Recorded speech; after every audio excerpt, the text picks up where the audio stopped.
tsunami, the ocean's deadliest force. Giant waves with immense power.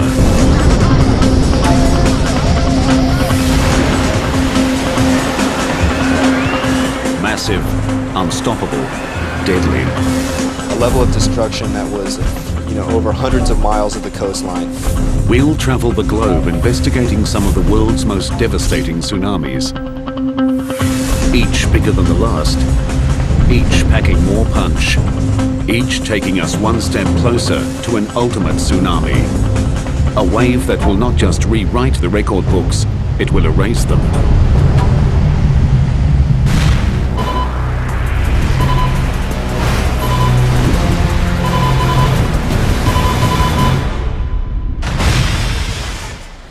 No coastline on the planet is truly safe from tsunamis. They're caused by massive displacements of water, triggered by the Earth's most powerful forces, earthquakes, landslides, and volcanic eruptions. As long as we have earthquakes on Earth and landslides, the various phenomena that create tsunamis, we're going to have tsunami waves. It's just a matter of time when the next one strikes. Tsunamis are dramatically different from the typical waves that constantly sweep across the planet. They can travel faster than 800 kilometers per hour. They can stretch for thousands of square kilometers across the ocean's surface. It's a good 15, 20 feet tall. Easy. They strike with huge mass and terrifying velocity. The most common method of gauging their height is run-up, the wave's highest point of impact on land. Each tsunami profiled here has a higher run-up than the last. Over 100 major tsunamis have struck in the past 100 years, killing hundreds of thousands and destroying billions of dollars of property. But they are not the biggest tsunamis to strike the planet. Scientists have found startling evidence that even larger waves have occurred in the past, mega tsunamis. These things have been described as culture-ending events. Experts believe that a mega tsunami lies in our future. To understand its power, scale, and potential, we'll first investigate 5 of the most destructive tsunamis of the past 60 years. Each has its own character, each has its own story, each brings us closer to an ultimate disaster.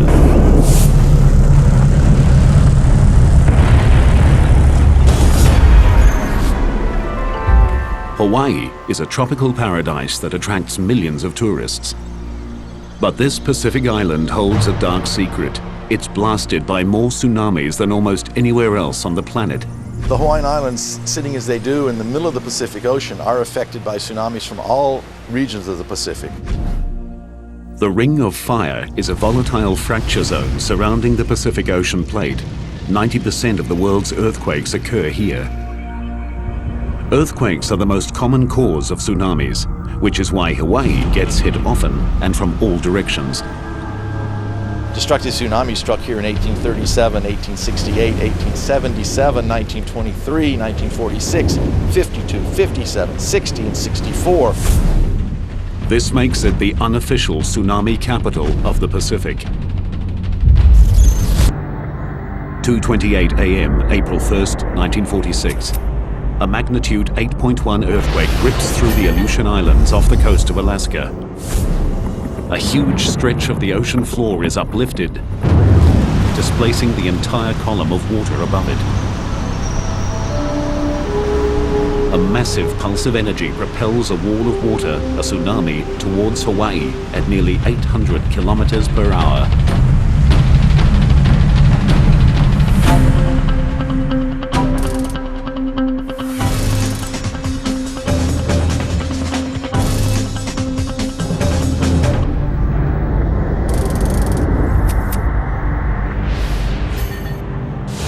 3,800 kilometers away in the small seaside village of Laupahoehoe, children and teachers gather to prepare for the day's classes.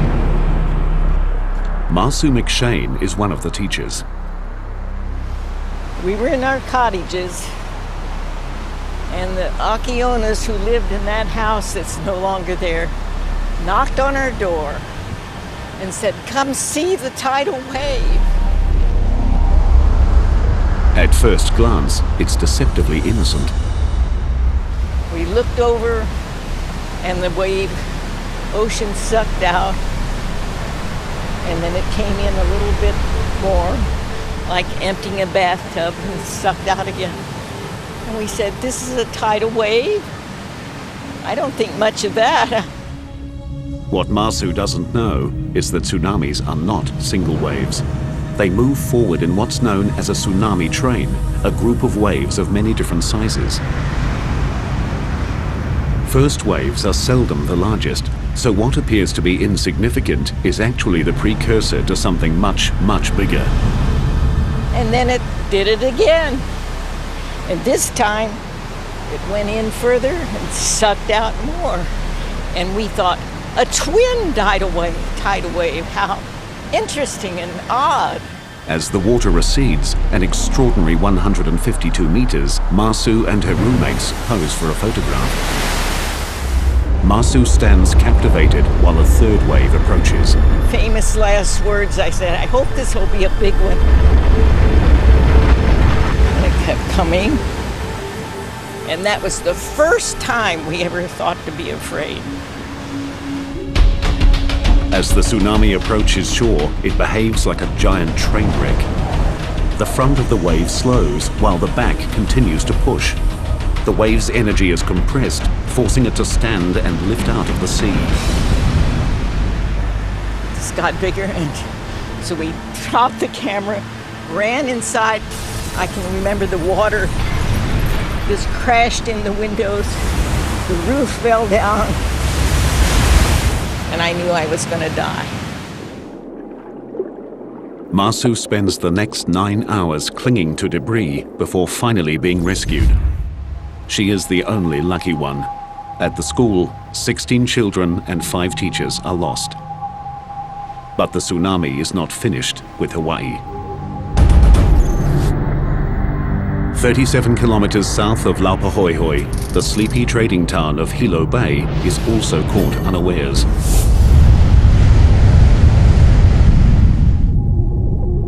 Here, the tsunami destroys nearly 500 homes and businesses, kills 96, and injures hundreds.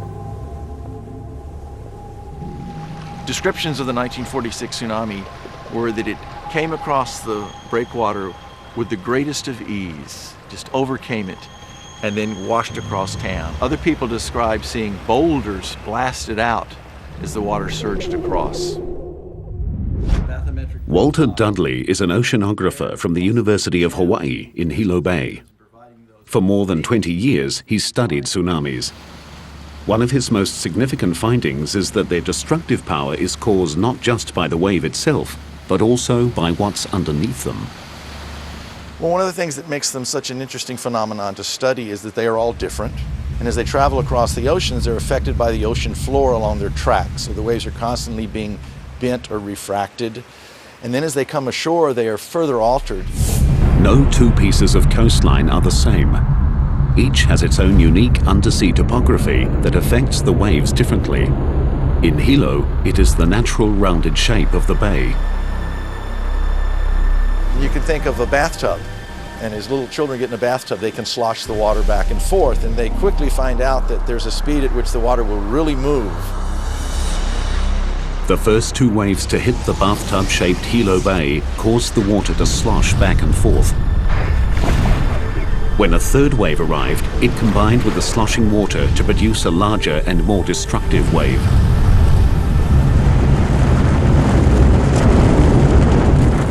It pretty much wiped out everything that was on the ocean side of town. In the main parts of downtown, it picked up the railway and it twisted the railway rails into pretzels. The third wave reached a run-up height of 9 meters. It destroyed most of the foreshore of Hilo Bay. But less than 15 years after the 46 disaster, Hawaii would again be hit by a deadly tsunami. A wave bigger than the last that would defy logic and bring Hilo to its knees once more. On May 22, 1960, the largest earthquake in recorded history ruptures the Earth's crust off the coast of Chile. 1,000 kilometers of the ocean floor is violently thrust up 20 meters, spawning a monster tsunami. It's so huge and powerful that it crosses the entire Pacific Ocean, slamming into Hawaii on the way.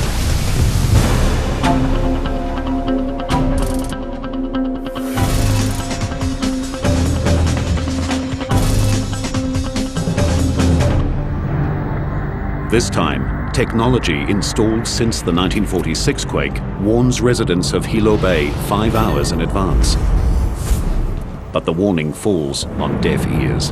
In the preceding 12 years, about 3 out of 4 alarms had turned out to be small tsunamis. So instead of inspiring fear, let's get away from this potential disaster, I think it inspired curiosity, because it is a fascinating phenomenon. Let's go down and watch. Although the civil defense were saying people evacuate, there were a lot of us, me included, that out of curiosity went down to look, to see what was going to happen. Local real estate agent Al Inouye and many others assume that because this wave is coming from the southeast and Hilo faces the north, the bay will be spared.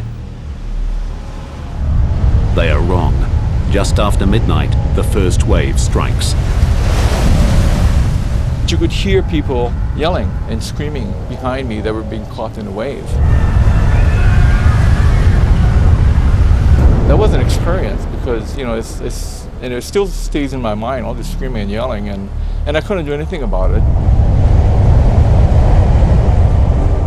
Dawn breaks on a nightmare. 61 people are dead and more than 700 buildings destroyed or severely damaged.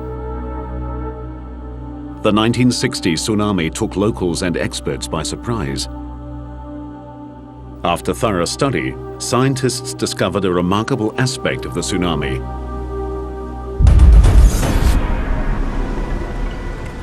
As the wave reached the shallow water off the southeast coast of the island, the middle of the wave slowed, while the outside of the wave kept moving, causing the wave to wrap around the island.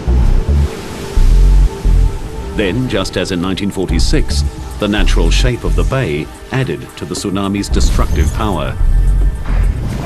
This time, the largest wave had a run-up height of 10.5 meters, 1.5 meters higher than in 1946.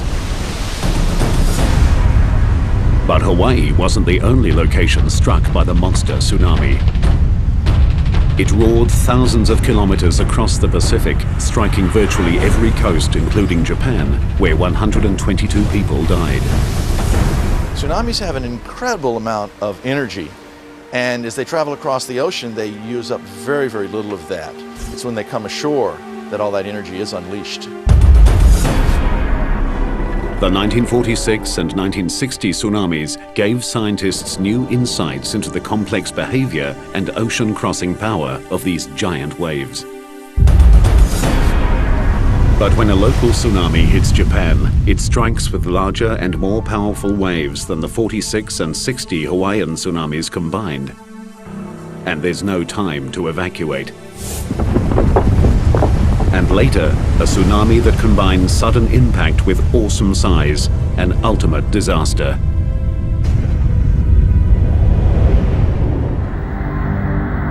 Second only to Hawaii, Japan is the most tsunami-prone location in the Pacific.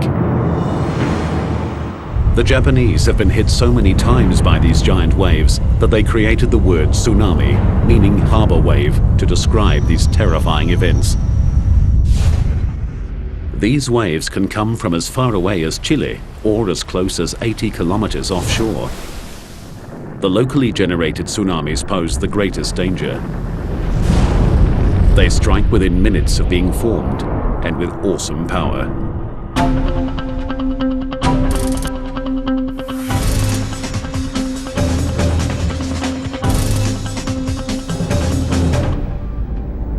(10:17 p.m., July 12, 1993). A magnitude 7.8 earthquake rips the ocean floor off the coast of Hokkaido. The epicenter is only 80 kilometers from the tiny island of Okushiri, and generates one of the biggest and most destructive tsunamis Japan has ever experienced. Fisherman Jiro Adachi from the village of Aonai knows about tsunamis. He survived one 10 years earlier that also hit Okushiri. When Jiro feels the earthquake, he knows a tsunami is probable.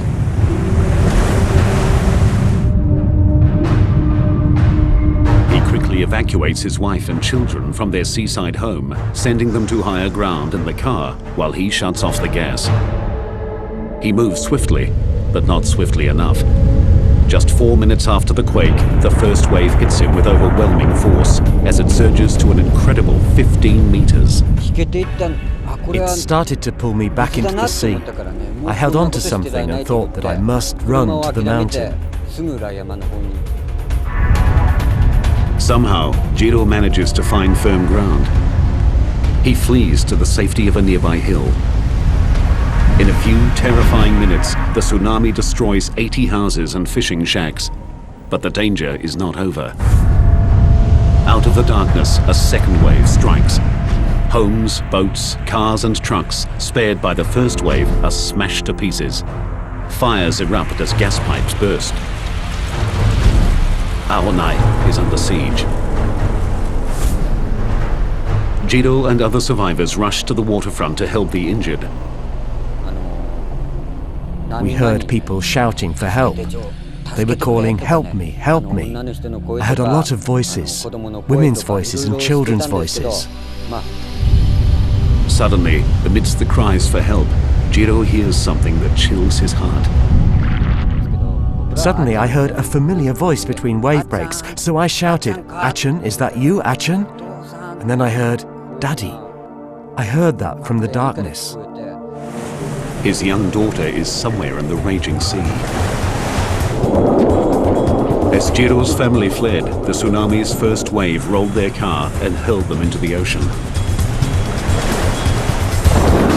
Jiro dives into the turbulent waters.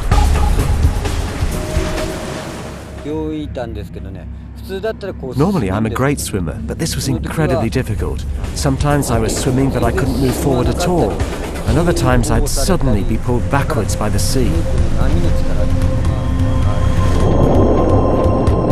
Miraculously, father and daughter make it to shore. 7 hours later, the Coast Guard finds Jiro's wife and son kilometers out to sea, clinging to debris.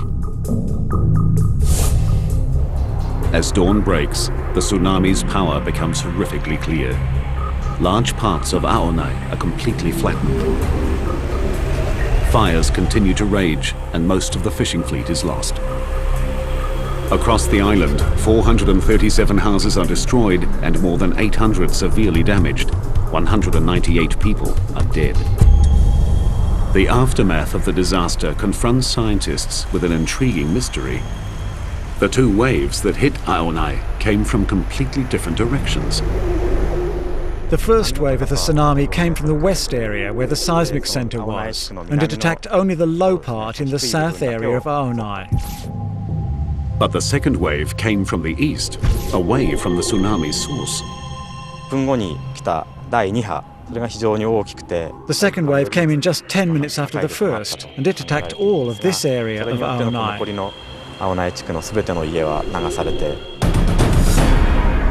The first wave that hit the west coast of Okushiri came directly from the source. But then, just like in Hawaii, the tsunami wrapped around the island, creating a second wave that struck Aonai from the opposite direction. But the wraparound effect does not explain why the tsunami hit Okushiri with such brutal force.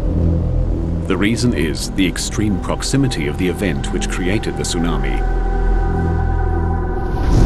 After a tsunami is generated, it radiates out like ripples on a pond.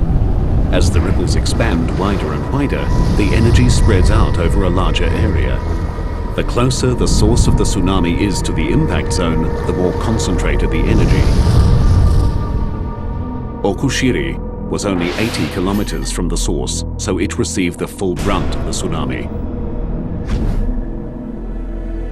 Just north of Aonai, the waves reached a staggering 31 meters. Today, the legacy of the 1993 tsunami is set in concrete. Huge walls up to 11 meters high and extending 14 kilometers along the coast stand guard against the sea.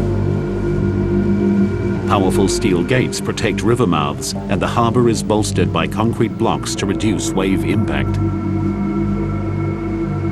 These ramparts against the waves are stronger than normal sea walls for good reason.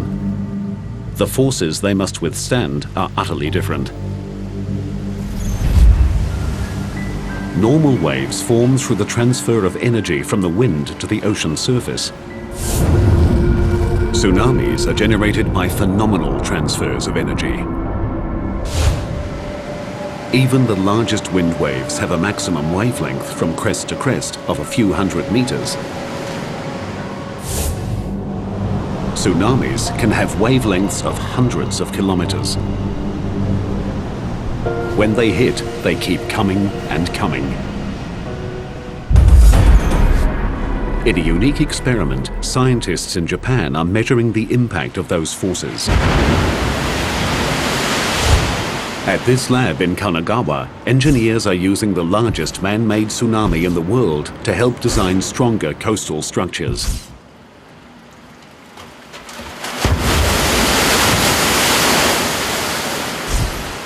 This machine can generate waves more than 3 meters high, propelling 300 cubic meters of water down a 180-meter long chute. The best thing is to know the characteristics of the power of tsunami in each situation and build buildings according to those characteristics. Taro Arikawa leads a team that measures the power of tsunamis under controlled conditions. This tsunami is only 2/3 of a meter high, but it strikes with 1 ton per square meter of power. To demonstrate what that kind of power can do, Arikawa puts himself in the wave's line of fire. Without the rope and harness, he'd be swept away by this miniature tsunami. Bigger tsunamis are even more powerful. This 2.4-meter wave hits with the force of 10 tons per square meter. Even after the initial impact, it continues to surge forward with a sustained pressure of 4 tons per square meter. The tsunami in Okushiri was much higher and hundreds of times more powerful. Scientists here believe their studies will translate into stronger and better engineered structures, capable of withstanding tsunami strikes.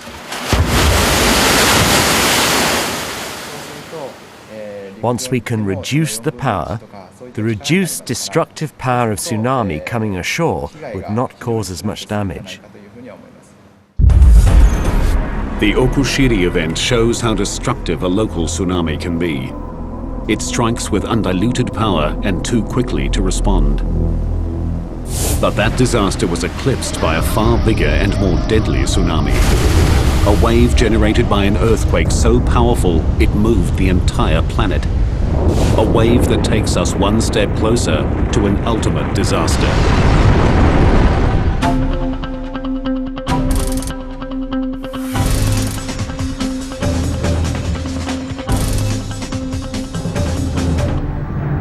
(7:58 a.m. December 26, 2004).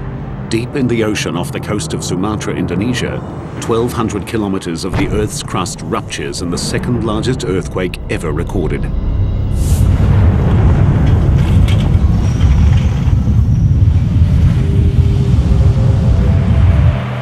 The 9.3 quake shatters buildings and destroys lives. But it is just a forerunner of an even more horrific disaster.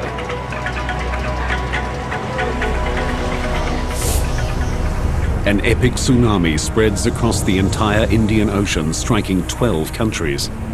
As with Okushiri, Japan, the local effects are the most immediate and the most devastating. 16 minutes after the quake and 250 kilometers from its epicenter, northern Sumatra is struck by 35-meter-high waves. The capital city of Banda Aceh is decimated. More than 160,000 people are killed. Coastal engineer Jose Borrero arrived in Banda Aceh 4 days behind the tsunami. I've seen hurricane damage, and I've seen some flood damage before, and I've seen a lot of tsunami after effects before also. But this definitely was worse. What was amazing about it was the scale. 70% of all buildings in Banda Aceh are flattened. More than 70 kilometers of coastline show evidence of wave heights above 30 meters. It was a level of destruction that was, over hundreds of miles of the coastline, the same level of destruction. So it wasn't just isolated pockets of areas that were wiped out, but the entire coast and then the entire city of Banda Aceh. An hour and a half after Banda Aceh is leveled, the tsunami strikes Thailand. A wall of water swamps beachside villas, hotels, and villages. That wave is a good 15, 20 feet tall. Easy.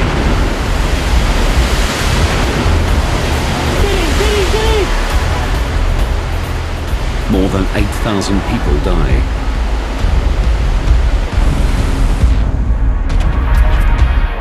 2,000 kilometers to the west, on the island nation of Sri Lanka, 100 billion tons of water surges inland, killing 35,000 people and leaving another 500,000 homeless.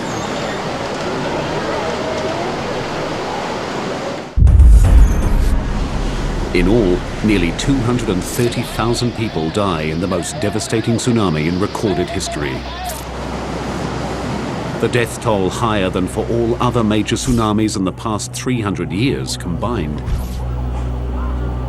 The power of the earthquake that triggered the tsunami was staggering. The entire planet's sea level rose by 1/10 of a millimeter. Every spot on Earth moved at least 1 centimeter. As scientists struggle to comprehend the enormity of the event, a bizarre anomaly comes to light. One that took an additional tragic toll.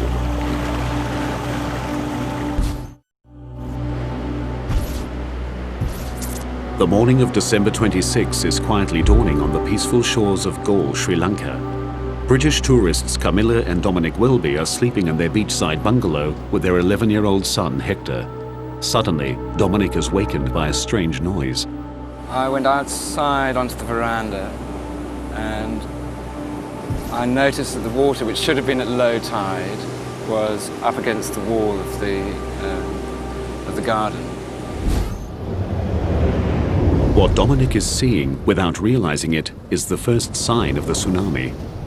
At the point of its creation, the bottom of the tsunami, called the negative wave, went east towards Thailand and Indonesia, while the top, called the positive wave, went west towards Sri Lanka. When the bottom of a wave arrives first, gravity sucks the water out, lowering the sea level. When the top of a wave arrives first, it comes like a flood. This is what the Welbys are experiencing. I didn't know what it was. And at that moment, the floor exploded. The tsunami rushes in, destroying the bungalow. The force of the water was phenomenal.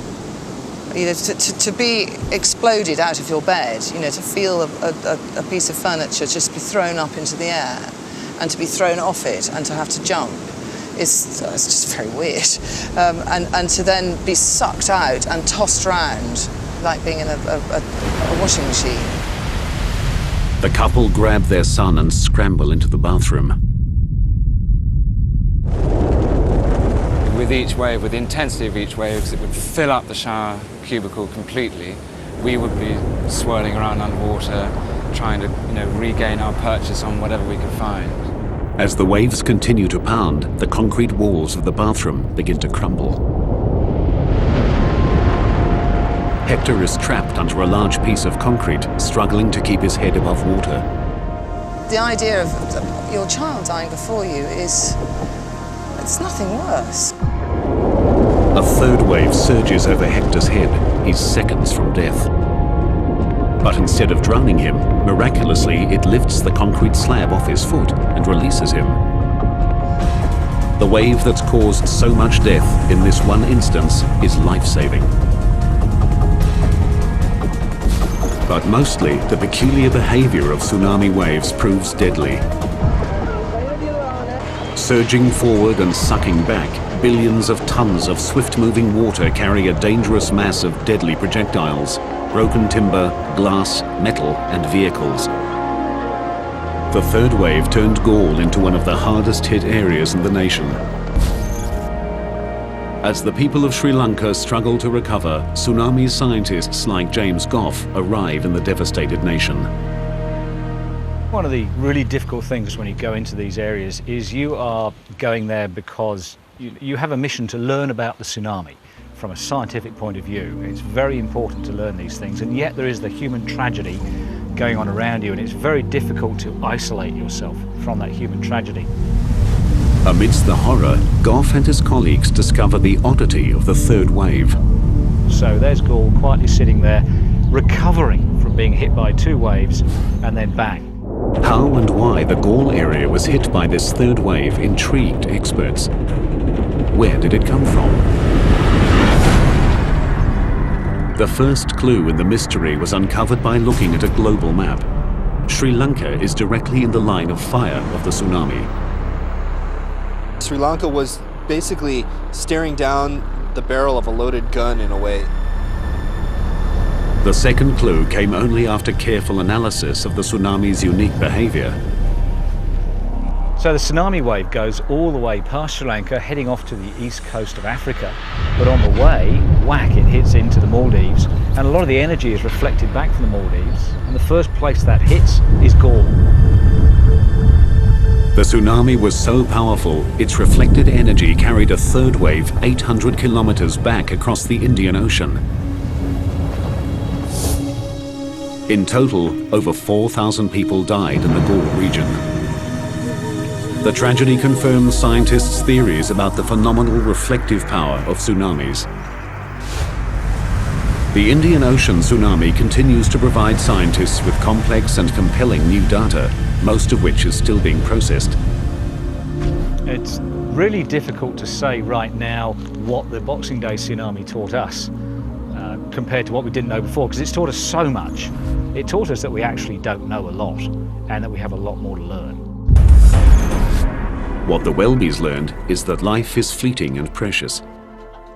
In appreciation for their survival and in recognition of the thousands that did not, they spearheaded a fundraising effort back home in England. To date, they've raised $25,000 for the people of Galle. Many mysteries about the Indian Ocean tsunami remain unanswered. One of the biggest questions is how the highest waves could possibly have reached a staggering run-up height of 35 meters. Far beyond what had been thought physically possible by an earthquake-triggered tsunami. But as huge as that tsunami was, it is not the biggest wave to strike in recent history. Landslides can trigger a different kind of killer wave, producing a tsunami of monstrous size. And scientists believe an ultimate tsunami looms in our future, a wave of such epic proportions that nothing like it has been seen since prehistoric times.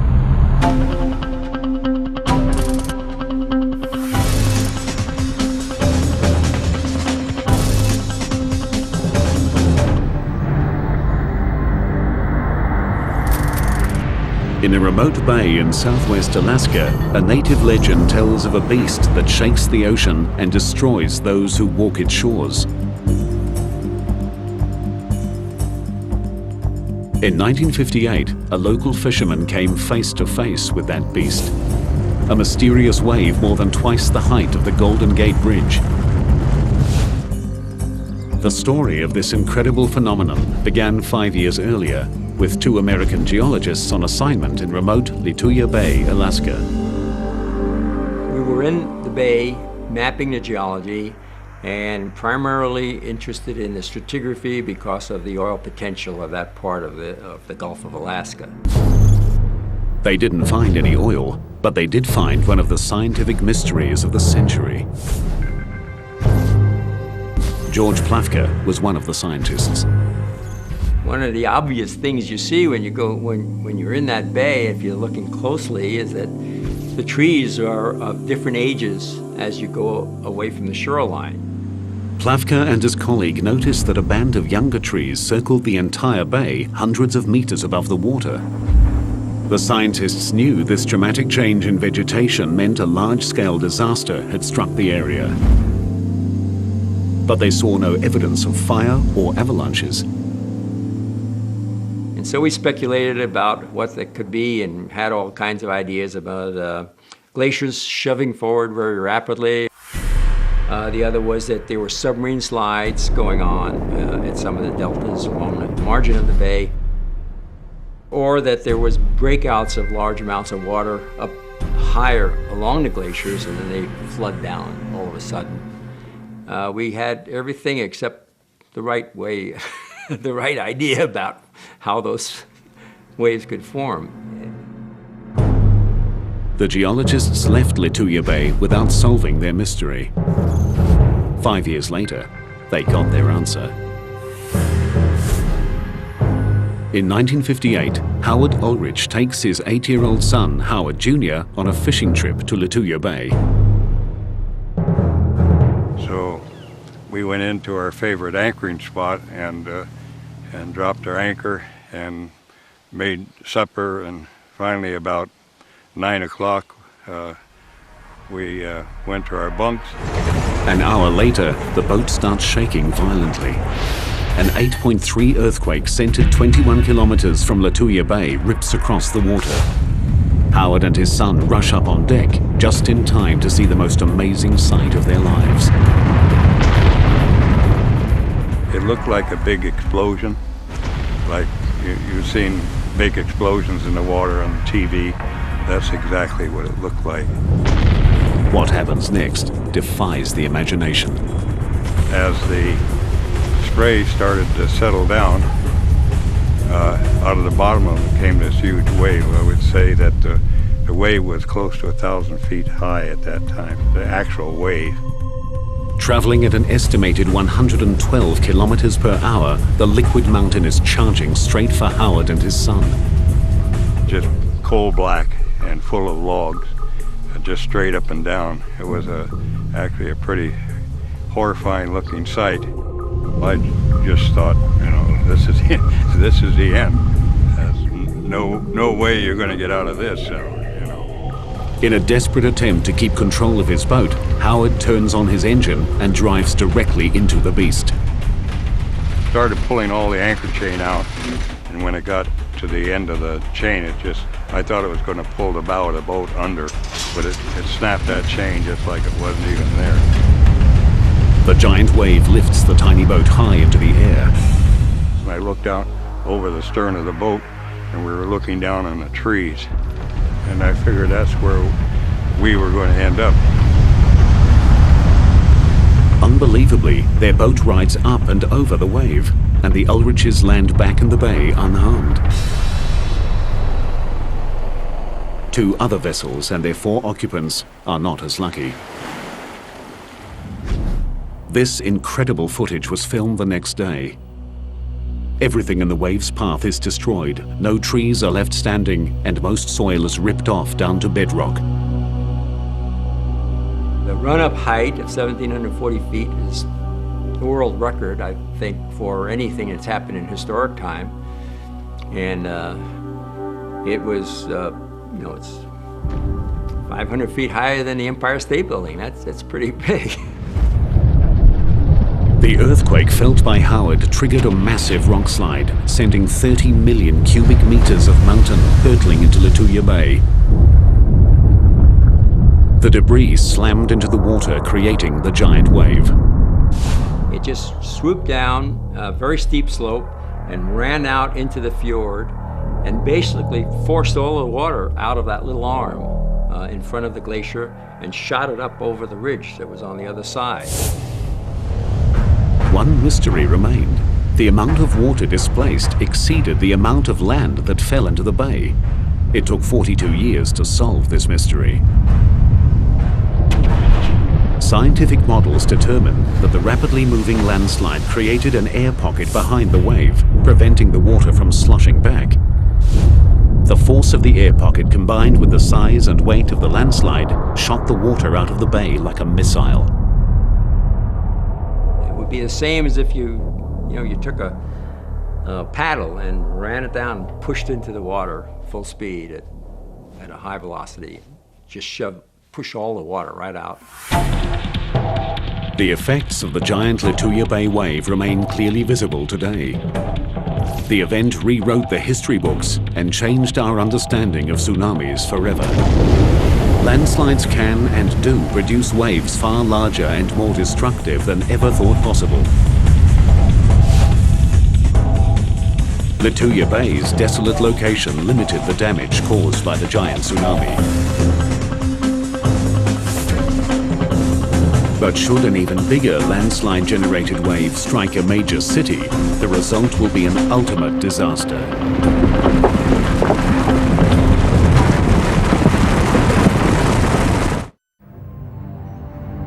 In 1958, a landslide-generated tsunami, taller than the Empire State Building, obliterated an Alaskan inlet. It was a devastating display of nature's power.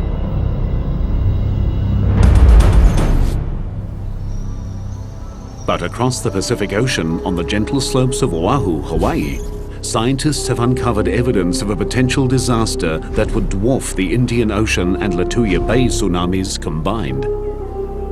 It's almost incomprehensible, the scale, the enormity of these things. It would be quite a view.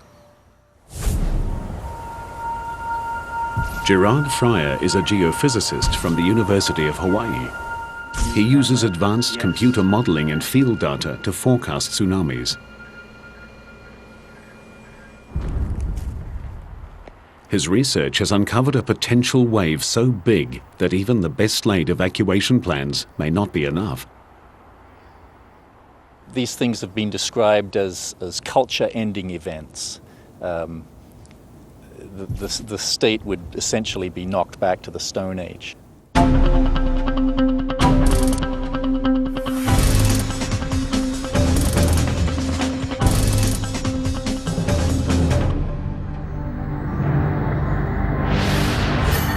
The ultimate disaster is triggered by the eruption of the world's largest volcano, Mauna Loa, on the Big Island of Hawaii. In the case of Mauna Loa, and that's the 800-pound gorilla here, that's the big volcano that we have to worry about.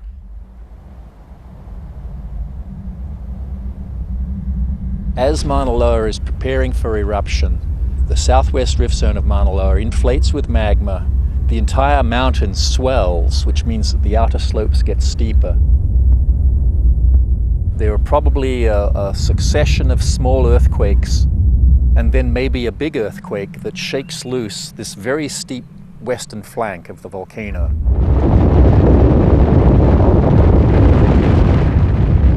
Almost 1,500 cubic kilometers of earth and rock plummet into the sea. On impact, the land displaces a massive amount of water. The ocean rushes back to fill the giant gap. From this cataclysmic disturbance emerges the tsunami, heading directly for Honolulu. Estimated time to impact, 30 minutes. This is the direction that a big tsunami would come from the Big Island. The wave first becomes visible as it stands and breaks on a shallow bank, 40 kilometers southeast of Honolulu.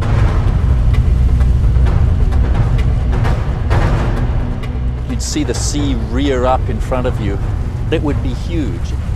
It would rise up above you the size of a building, the size of a 10-story building. Surging inland at up to 70 kilometers per hour, the tsunami slams Honolulu.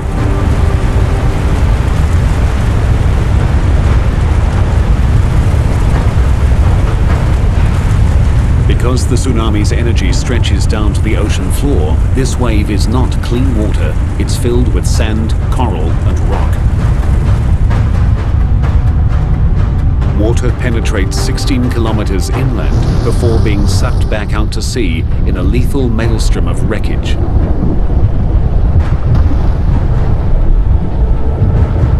It annihilates nearly everyone and everything in its path.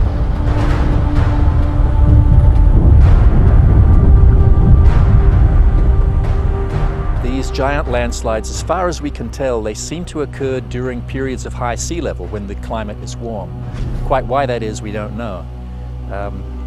But we are in a warm period right now with high sea level. So we should expect something like this within the next 10 or 20,000 years. As the unofficial tsunami capital of the Pacific, Hawaii is preparing for the future. Scientists continue to develop a global network of warning systems based on real-time seismic analysis and deep-sea wave sensors. Alarms will sound as soon as 90 seconds after the initiation of even a small tsunami. While scientists learn more about tsunamis, engineers build stronger coastal barriers, and experts implement improved warning systems, individual vigilance remains essential. And you see the water withdrawing, strangely, curiosity shouldn't compel you to go down and see what's going to happen next. The alarm bell should be going off. It's something that we need to have embedded in our culture, in our knowledge base, and in our education so that we know what to do when the next tsunami happens. Not if, it's when. It's something we need to learn to live with. As long as we continue to have the phenomena that create these giant waves, we will continue to have tsunamis. It's just a matter of time before the next one strikes.